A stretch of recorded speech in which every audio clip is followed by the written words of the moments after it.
Aloha, beloveds. My name is Athena Rose, and I'm speaking to you from the big island of Hawaii.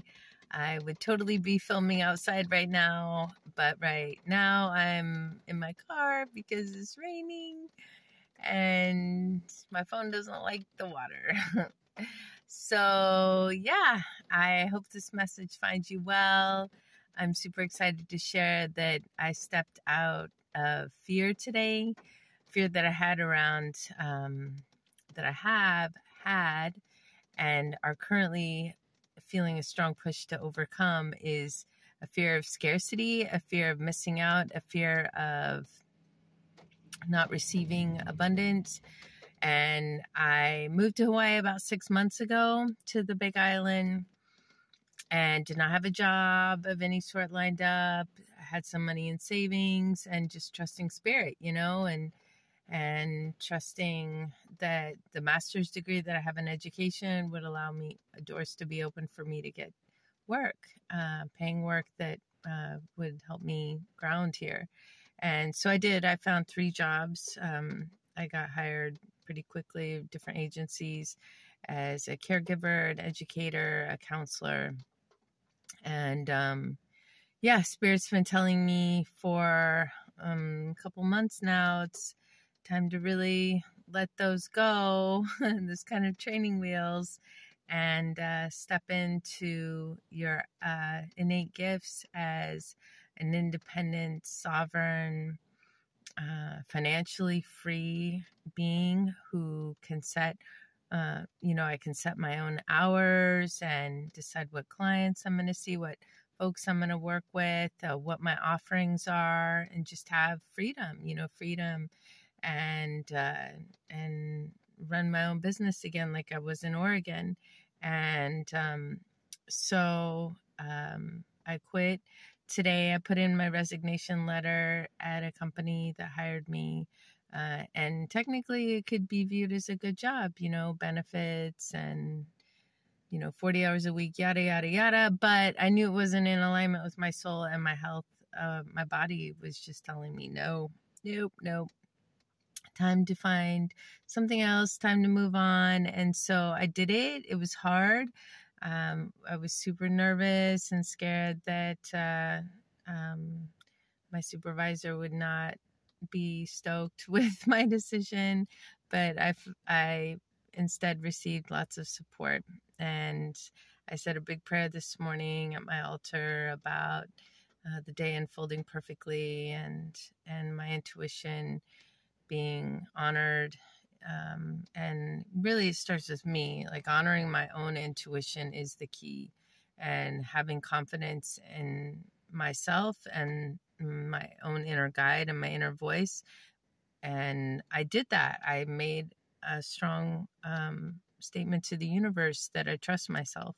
And I feel like that is extremely important for all of us to find opportunities in our life to practice this, to practice actually putting into action the trust that we are learning to cultivate in ourselves and our own intuition and our own internal guidance, because it's different for everybody.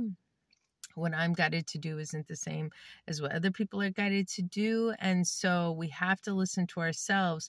All of the wisdom and knowledge that we need in order to follow our own unique path is already installed inside of us. We are perfectly organized cosmos of intelligence in this one body. And we have everything we need to heal ourselves, to align ourselves, to provide for ourselves. And certainly as human beings, we need community and reflections, and all of that is so beautiful and valuable. But we shouldn't negate ourselves as the first point of reference to go to check in with and follow, because we do have that internal compass, that internal guide, which is our heart. And I feel it's extremely important that we continue to tune into our heart space, continue to learn how to trust our heart. My heart was telling me no. My head was telling me, yeah, stay. It's guaranteed paycheck, blah, blah, blah, all these different reasons, logic, blah, blah, blah. And my heart was saying, no, you want to be free. you want to do what you need to do, which is be creative and expressive and dance and play more and be more joyful and go to the beach when you feel like it, instead of being held to this certain schedule every day. I was working 6 days a week, over 40 hours a week, and had to be in a certain place at a certain time and leave at a certain time. And it's just no. My heart was like, no.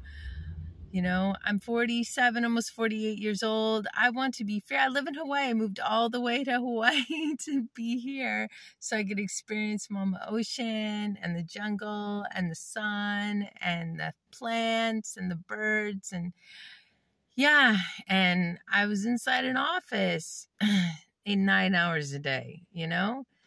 So clearly, even logically, I guess you could say it was meant to be. Not meant to be. And yeah, but I had to go through that. I feel this full moon here that we're experiencing today really helped illuminate that for me and guide me towards my inner guide. And I'm so grateful for that. And that's something my partner is always telling me, is that his job is to help guide me back to my inner guide. And I'm really appreciative of that message. It definitely rings true. And it's definitely something that continues to come up in my remembrance, that we have this internal compass, this heart that Creator has instilled in us that will guide us home to ourselves. You know, it's really a homecoming to ourselves. That's the evolutionary path that we're on, is coming home to ourselves. And I know Ram Dass used to talk about that, how we're just walking each other home, and home is within, home is the heart. And so the heart is where we should be living and moving from and operating from, but we have not been taught how to do that. And we're having to learn how to do that. So I'm encouraging you to check in with your heart, to listen to your heart. You know, your heart has an intelligence. Your heart is your true logic. It's heart logic. And you can tune into it by being still, by sitting in stillness, by turning off all distractions, putting your phone away and any outside noise, any sort of chatter, even road noise, getting out to a place that's quiet and serene and peaceful, someplace you're comfortable, and spend some time there. I would encourage at least a day, if not longer. I've been on multiple vision quests, and I know how helpful it is to sit outside and just listen and just be, you know, just enjoy. Journaling is extremely cathartic for me and very illuminating as well. I enjoy it as a daily practice, and I feel it is extremely helpful, and a big ally for me is to journal and see myself outside of myself in that way. And also there's videos, you know, make a video of yourself, speak to the video, talk about what's going on in your life, and just really express yourself to yourself and notice and witness what's up. Sometimes you don't even know until you open your mouth and speak to it, what's really happening in your heart space. And so, yeah, these can be powerful tools, technological tools that will help us have more self-awareness and therefore lead us more fully in the direction of our heart's song. You know, it's really listening to our heart song. And so I encourage you to do that. Thank you so much for tuning in and listening to me share my heart song today. Bless you. May this message find you well. Much love and aloha. And it's stopped raining, and I'm going to go outside and I'm going to get some more sunshine today. And yeah, I'm traveling back to Oregon in 2 weeks. I'm super blessed to be going to visit Mount Shasta again. So I'll be in the Shasta area, and I'd love to meet up with folks.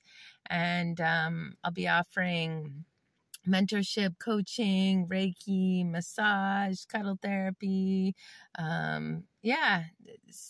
guidance, nutritional guidance, fitness, herbal advice, and working with the plants there. You know, I love the plants of Northern California and Oregon. I'm so grateful to go back and spend time with the land there where I was born and see my children and my grandchildren. My granddaughter's going to be born here soon. and so grateful for life continuing forth. And we need to foster these practices for future generations so we can continue to live. Aho.